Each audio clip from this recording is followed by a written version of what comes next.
आप लोगों के बहुत ही सारे कमेंट आए कि भगवान बुद्धा के जीवन के बारे में बताइए कि वो कैसे बुद्ध बने।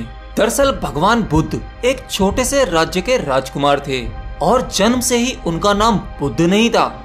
बुद्ध का मतलब होता है एनलाइटन होना। बुद्ध ने जिसे नाम दिया निर्वाण की प्राप्ति।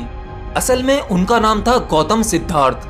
तो हुआ ये कि जब गौतम बुद्ध पैदा हुए तो किसी महान योगी ने उनके बारे में भविष्यवाणी की कि यह बच्चा बड़े होकर या तो महान राजा बनेगा या फिर एक महान संत बन जाएंगे। जब योगी ने बुद्ध के बारे में ये भविष्यवाणी की तो बुद्ध के पिता थोड़ा चिंतित हो गए। वो कभी नहीं चाहते थे कि उनका पुत्र महान संत बने और कोई भी पिता नहीं चाहेगा। हर पिता चाहता है कि उसका पुत्र उसके साम्राज्य को आगे बढ़ाए। हाँ, हर पिता चाहता है कि उसका वंश चलता जाए। और आज के समय में भी कोई माता पिता नहीं चाहते कि उनका बच्चा सन्यासी हो जाए, ब्रह्मचारी हो जाए। तो ऐसा ही बुद्ध के पिता ने सोचा और वो चिंतित थे। वो अपने पुत्र को एक महान राजा बनाना चाहते थे।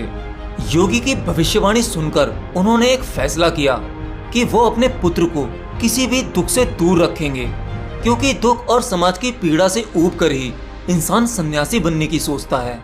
अगर कोई दुखों से दूर होगा और सदा सुख भोगता रहेगा तो उसे संत बनने की कोई जरूरत नहीं है।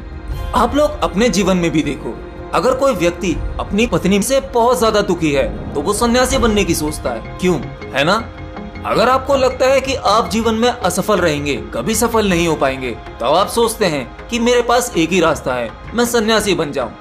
और सुकरात ने भी क्या खूब कहा है, अगर आपको अच्छी पत्नी मिलती है तो आपका जीवन अच्छा बीतता है, और अगर पत्नी खराब मिलती है तो भी आपका जीवन धन्य हो सकता है, क्योंकि वही इंसान फिलोसफर बन सकता है। Anyway, come to the point.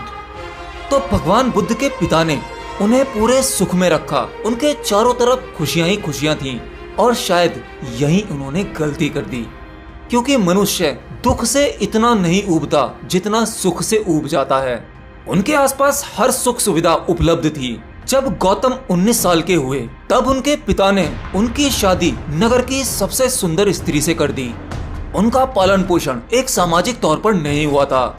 उनको समाज से दूर एक बड़े से महल में रखा गया था, जहां वो हमेशा सुख में रहते थे। वहां पर दुख की नो एंट्री थी। एक दिन भगवान बुद्ध ने सोचा, क्यों ना नगर का भ्रमण किया जाए, देखा जाए कि हमारे नगर में क्या चल रहा है। तो फिर उन्होंने अपनी इच्छा सारथी से रखी और कहा, हम नगर में घूमना चाहते हैं। तो गौतम नगर में घूम ही रहे थे, उन्होंने एक बूढ़े आदमी को देखा, और वह बूढ़ा आदमी ठीक से चल नहीं पा रहा था। अब गौतम के आगे एक दुविधा आ गई, क्योंकि उन्होंने अपने पूरे जीवन में कोई भी बूढ़ा आदमी नहीं देखा था, क्योंकि उनके पिता ने इन सब चीजों से गौतम को बचा के रखा था। तभी गौतम बुद्ध ने पूछा, अरे सारथी, उस इंसान को क्या हुआ? सारथी ने बड़े ही नॉर्मल तरीके से कहा, अरे वह आदमी तो बूढ़ा आदमी है, उसमें क्या बड़ी बात है। बुद्ध ने पूछा, अरे ये कैसे होता है, बूढ़ा आदमी मतलब क्या? फिर सारथी बोला कि हर कोई एक दिन बूढ़ा होता है, ये तो प्रकृति का नियम है। फिर बुद्ध ने खुद को देखा और गौतम बड़े ही जवान और सुंदर थे। बोले, क्या मैं भी ऐसा हो जाऊंगा? सारथी ने कहा, हाँ, हर कोई बूढ़ा होता है।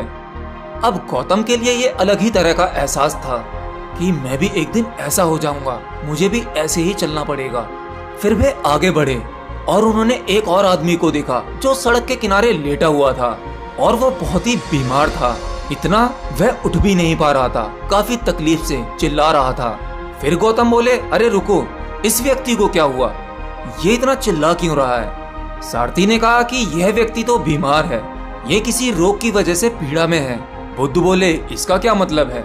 फिर सारथी ने कहा कि यह शरीर कभी कभी बीमार हो जाता है, ये भी लगभग सभी के साथ होता है। तो गौतम बोले, क्या ये मुझे हो सकता है, क्योंकि मैं तो एक राजकुमार हूँ? सारथी ने कहा, हाँ, ये कभी भी किसी को भी हो सकता है।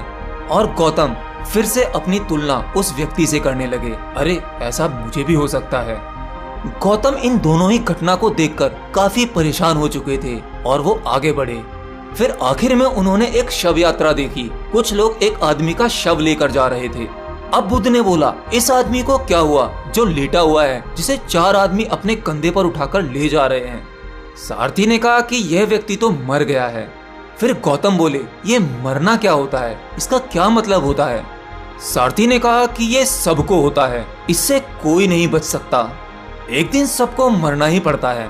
फिर गौतम बोले कि मैं क्या कर रहा हूँ, खाना सुख भोगना सारी बेकार की चीजें। अब गौतम के अंदर एक प्रकार की उथल पुथल मच चुकी थी। एक राजकुमार होना, इतना बड़ा महल होना, हर तरह का सुख भोगना, ये सब कुछ ही सेकंड्स में उनके अंदर बिखर गया, सब मट्टी हो गया। और वो सोचने लगे इन सब का क्या मतलब है, ये शरीर है, एक दिन बूढ़ा हो जाएगा, ये बीमार पड़ सकता है और ये पक्का एक दिन मर जाएगा।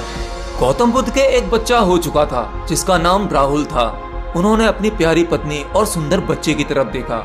वो एकदम से उन दोनों को छोड़ नहीं पाए। वो अपने भीतर ही भीतर संघर्ष करते रहे। संघर्ष करते करते तकरीबन 1.25 साल गुजर चुका था। अब सिद्धार्थ का पुत्र तकरीबन 1.5 साल का हो चुका था, लेकिन अब गौतम अपने आप को नहीं रोक पाए और फिर आधी रात को एक चोर की तरह बिना किसी को सूचना दिए वो महल से बाहर निकले और उन्होंने सब कुछ त्याग दिया। अब वो खोज में निकल चुके थे कि आखिर जीवन का सत्य क्या है। वो एक मठ से दूसरे मठ घूमते रहे। जिसने जिस गुरु के बारे में बताया, गौतम सिद्धार्थ वहीं गए। उन्हें जो जो विधियां बताई जाती वो सभी विधियां बड़ी ही कुशलता से करते थे और परिश्रम करते करते उन्होंने समाधि के 8 प्रकार के अनुभव पाए। वो जिस भी गुरु के पास जाते थे तो गुरु के बताए हुए हर एक प्रयोग ऐसे करते थे कोई भी शिष्य आसानी से नहीं कर सकता, संपूर्णता से करते थे। इन सब के बावजूद भी अभी तक गौतम सिद्धार्थ को वो अनुभव नहीं हो पाया था। आखिर में गुरु भी उनके आगे हार जाते थे और कहते थे कि मैंने भी अब तक यही जान पाया है, इससे ज्यादा तो मुझे भी नहीं पता, अब तुम आगे की यात्रा स्वयं करो। फिर वो कठोर तपस्या में लग गए। उन्होंने अपना भोजन तक छोड़ दिया। और गौतम सिद्धार्थ एक राजकुमार थे। वो शारीरिक रूप से काफी मजबूत थे। एक लंबा चौड़ा शरीर था जो अब सूख कर कांटे की तरह हो गया था। अब उनका शरीर बिल्कुल कमजोर पड़ चुका था। हड्डियों के अलावा उनके शरीर में कुछ नहीं दिख रहा था। और वो उस कमजोर शरीर के साथ एक नदी के पास पहुंचे जिसका नाम निरंजना नदी था। और फिर गौतम सिद्धार्थ उस नदी में उतरे। जैसे तैसे गौतम सिद्धार्थ उस नदी में आधे रास्ते तक तो चले गए, लेकिन उनका कमजोर शरीर उनका साथ छोड़ रहा था। उनमें बिल्कुल भी शक्ति नहीं बची थी। फिर उस नदी में एक पेड़ की टहनी यानी सूखी डाल थी। उन्होंने उस डाल को पकड़ लिया। गौतम सिद्धार्थ अब तक हार नहीं मान रहे थे क्योंकि वो भीतर से कमजोर नहीं थे। उस डाल को पकड़े पकड़े उनके दिमाग में कई सारे सवाल चल रहे थे कि मैं जिस चीज के लिए मेहनत कर रहा हूँ आखिर वो है क्या। मैं जगह जगह घूम रहा हूँ, पता नहीं मैंने कितने प्रयोग किए, कितनी सारी चीजें सीखी, आखिर वो है क्या जो मैं खोज रहा हूँ। तब जाकर उन्हें एहसास हुआ कि वो कुछ नहीं है, ये जीवन ही सब कुछ है। मुझे सिर्फ यह करना है, उन सभी बाधाओं को हटा दूं जो मुझे उस अनुभव से रोक रही हैं। उन्हें थोड़ा थोड़ा एहसास होने लगा था कि सब कुछ उनके भीतर ही है। फिर उनके अंदर अचानक से कोई ऊर्जा आई और जैसे तैसे उन्होंने वो नदी पार कर ली। नदी पार करते ही एक वृक्ष है जहाँ पर वो बैठ गए, जिसे आज हम बोधि वृक्ष के नाम से जानते हैं। उन्हें ये भी एहसास हुआ कि ये शरीर एक यंत्र है। अगर इसे कष्ट होगा तो ये प्रकृति के खिलाफ है। अगर इस यंत्र में ही कोई समस्या होगी तो मैं आत्मज्ञान कैसे पा सकता हूँ। और उस दिन उन्होंने खीर का भोजन लिया। वह एक पूर्णिमा की रात थी जिसे हम बुद्ध पूर्णिमा के नाम से जानते हैं। और फिर बस वो उस पेड़ के नीचे बैठ गए और उन्होंने आखिरी प्रण लिया।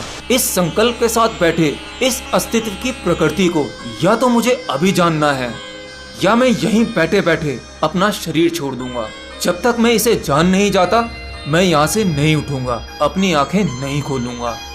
तो जब उन्होंने ये अपना आखिरी संकल्प ले लिया, अब तक उनके लिए सब कुछ व्यर्थ हो चुका था। केवल एक ही आखिरी संकल्प था कि अब कोई संकल्प नहीं है। फिर वो चांदनी रात, चांद अपनी पूर्ण गरिमा में था और उनके साथ घटना घट गई। तभी उन्हें ज्ञान की प्राप्ति हो गई। उनके भीतर एक कमल खिल गया और उन्होंने अपने ही भीतर सब देख लिया, सब जान लिया जो वो जानना चाहते थे, जिसके लिए उनसे इतने बड़े बड़े त्याग हो गए थे।